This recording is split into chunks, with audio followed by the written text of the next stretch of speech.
Elhamdülillah, innel hamdülillah, nahmaduhu ve nasta'inuhu ve nastağfiruh ve na'udhu billahi min şururi enfusina ve min seyyiati a'malina. Men yehdihillahu fela mudille leh ve men yudlil fela hadiye leh. Neşhedü en la ilahe illallah vahdehu la şerike leh ve neşhedü enne Muhammeden abduhu ve rasuluhu ersele. Ya eyyühellezine amenu ittaqullaha hakka tukatih ve la temutunne illa ve entum muslimun. أيها الناس اتقوا ربكم الذي خلقكم من نفس واحدة وخلق منها زوجها وبث منهما رجالا كثيرا ونساء يا أيها الذين آمنوا اتقوا الله وقولوا قولا سديدا يصلح لكم أعمالكم ويغفر لكم ذنوبكم ومن يطع الله ورسوله فقد فاز فوزا عظيما أيها الناس قال الله تبارك وتعالى في كتابه الكريم أعوذ بالله من الشيطان الرجيم بسم الله الرحمن الرحيم إن عدة الشهور عند الله 12 شهرا في كتاب الله يوم خلق السماوات والأرض منها 4 حرم وقال رسول الله صلى الله عليه وسلم أفضل الصيام بعد رمضان شهر الله المحرم صدق رسول الله صلى الله عليه وسلم. Saygılı cemaat-i Müslümin, artık Yüce Rabbimiz tarafından mübarek yapılan aylardan biri içine biz kırdık. Yeni Hicri 1445. yıl başladı. Muharrem ayının başladı. Muharrem ayı da adından belli olanı gibi haram etilgen aylardan birisidir. Haram degenimiz yani hürmet etilgen bereketli, ferizli vakitlarından birisidir. Kur'an-ı Kerim'de okulan ayet-i kerimede Allahu Teala Tevbe suresinin 36. ayet-i kerimesinde böyle buyuruyor. Köklerini ve yerini yaratkan konundaki Allah'ın yazısına göre Allah katında aylarının sayısı 12'dir. Onlardan 4'ü haramdır, haram aylardır. İşte bu doğru hesaptır. Şu aylarda günah yapıp özünüzge zulüm etmeyiniz. Ayetten de anlaşılganı gibi bir insan günah yapkanda en evvela başkasına zulüm etmekle beraber özüne zulüm ete. Çünkü onun cevabını verecek elbet. Haram aylarda ise daha da ziyade özüne zulüm ete. Çünkü onun yapkan günahları ziyade günah getirir. Ziyade cezası olacak. Sevaplar ise aksine kat kat verilir.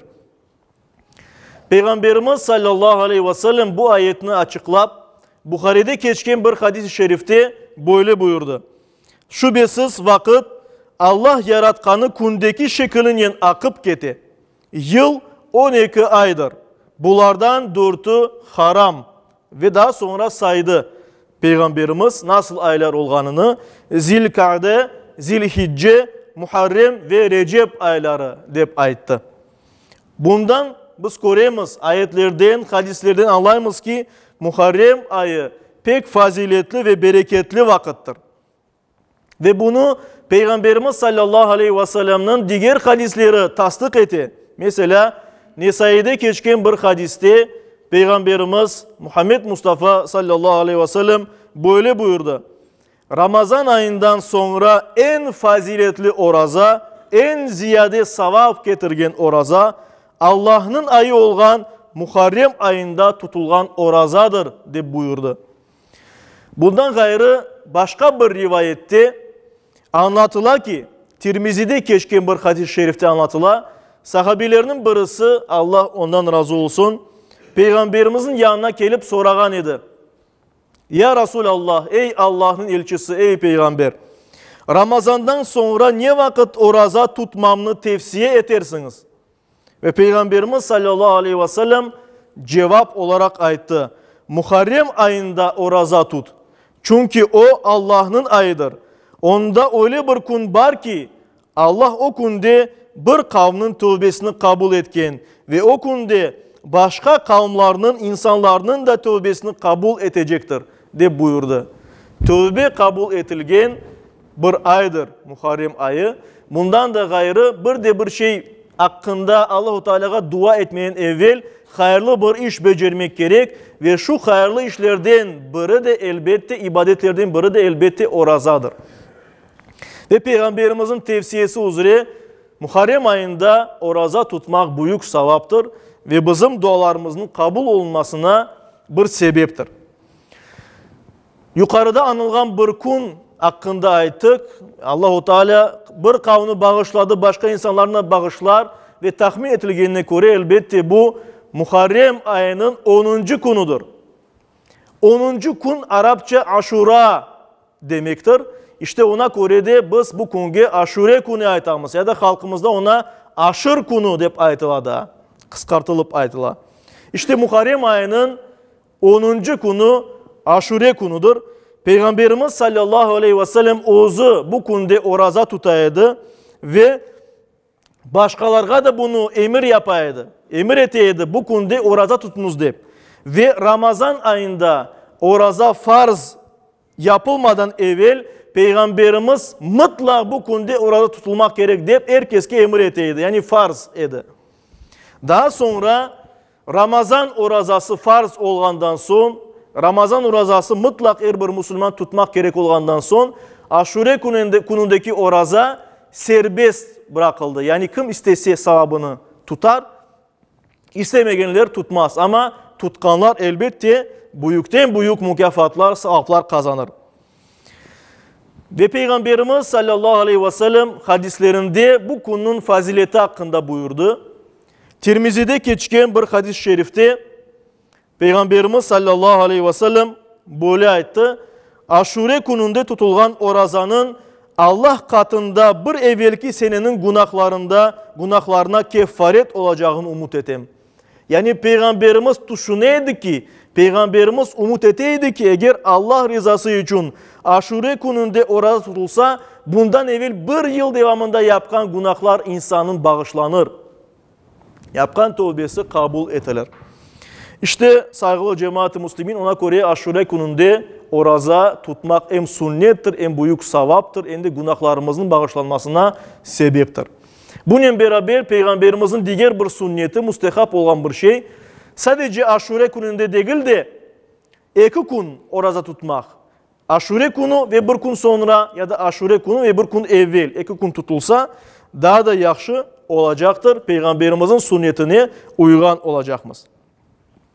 Saygılı cemaat-i Müslümin, bir kimse Muharrem ayında ya da Aşure kununda orada tutsa, biz o kimselerge aşatsak, biz de büyükten büyük sevap kazanırmız. Biz bilemiz hadisler üzere, eğer bir kimse orazalı bir kimseni aşatsa, onun kazanganı sevabı kadar sevap kazanır ve o tutkan insanın sevabından hiçbir şey azalmaz bilgenimiz gibi. Ona göre başkalarına da inşallah iftar yaptırayıq, aşatayıq.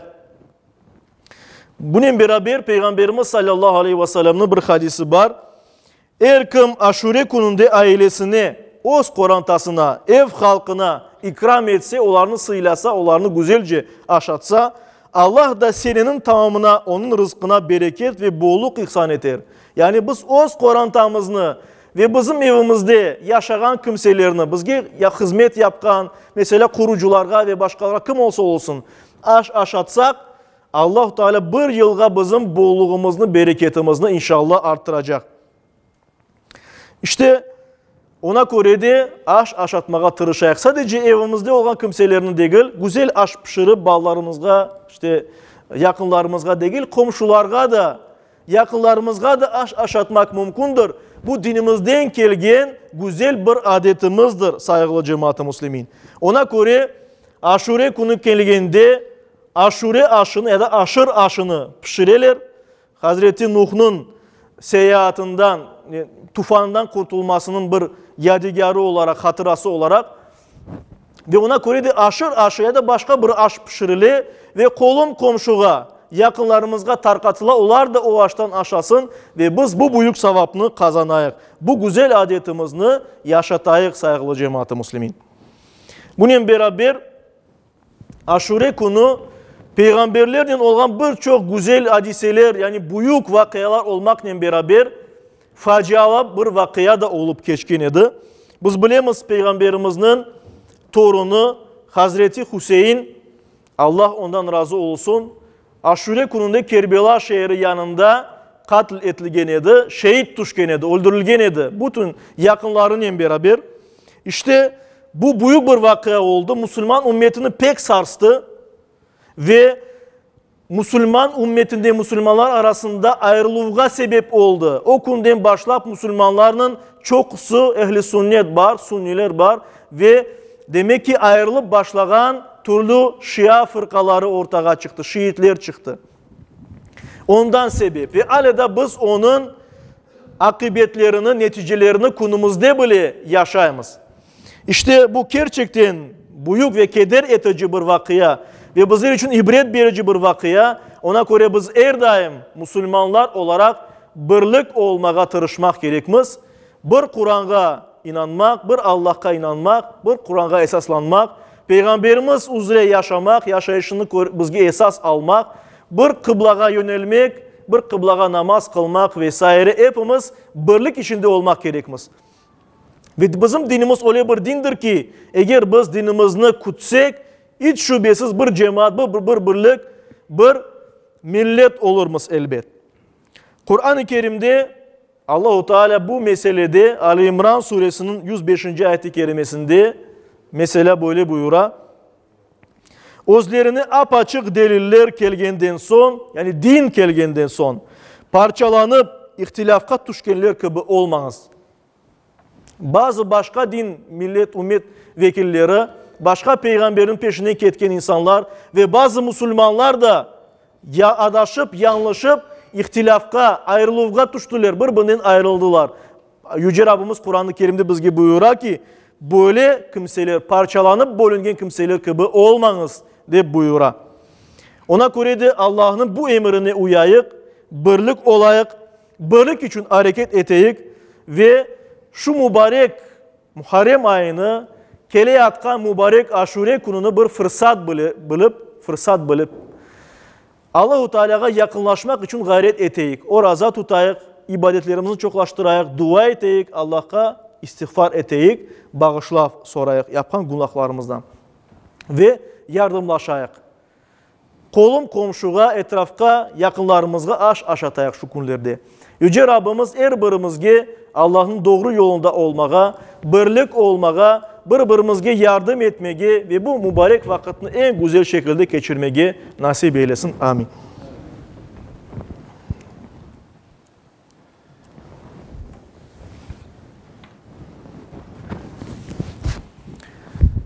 Elhamdülillah ve salatu ve selamu ala Resulillah ve usikum ve nefsel asayete bi takvallah.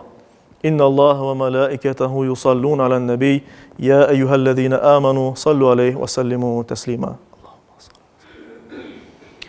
وارض اللهم عن خلفاء الأربعة أبي بكر وعمر وعثمان وعلي وعن سائر الآل والصحابة والتابعين ومن تبعهم بإحسان إلى يوم الدين وعنا معهم بعفوك وكرمك يا أكرم الأكرمين ويا أرحم الراحمين. اللهم أعز الإسلام والمسلمين اللهم أعز الإسلام والمسلمين اللهم أعز الإسلام والمسلمين واحم حوزة الدين ودمر أعداء الدين وألف بين قلوب المسلمين ووحد صفوفهم واجمع كلمتهم على الحق يا رب العالمين وانصر دينك وكتابك وسنة نبيك محمد صلى الله عليه وسلم وآله أجمعين. عباد الله إن الله يأمر بالعدل والإحسان وإيتاء ذي القربى وينهى عن الفحشاء والمنكر والبغي يعظكم لعلكم تذكرون. صدق الله ربنا الأعلى وأقيموا الصلاة.